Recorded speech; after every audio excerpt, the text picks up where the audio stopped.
Action India TV news, आपकी आवाज हमारी बेटी। महिलेचा खाणीत बुडून दुर्दैवी मृत्यू। पेसा क्षेत्रातील धक्कादायक घटना। मारेगाव तालुक्यातील नरसाडा येथील पेसा क्षेत्राअंतर्गत येणाऱ्या जुन्या व कालबाह्य दगड खाणीत कपडे धुण्यासाठी गेलेल्या महिलेचा पाय घसरून पाण्यात बुडून दुर्दैवी मृत्यू झाल्याची घटना आज सकाळी घडली। या घटनेमुळे परिसरात हळहळ व्यक्त केली जात आहे। मृत महिला बेबी तुळशीराम राजगडकर वय 55 अशी असून त्या आज सकाळी सुमारे 8:30 वाजताच्या सुमारास घरातील कपडे धुण्यासाठी गावाजवळील बंद पडलेल्या दगड खाणीवर गेल्या होत्या।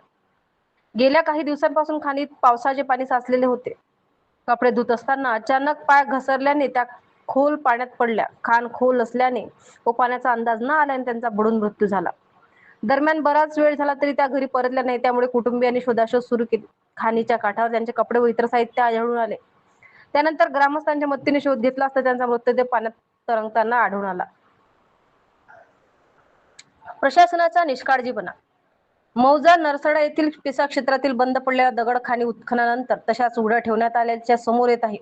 अनेक ठिकाणी कोणतेही संरक्षण कुंपण किंवा इशारा फलक नसल्याने अशा अपघाती घटना वारंवार घडत असल्याचे ग्रामस्थांचे म्हणणे आहे।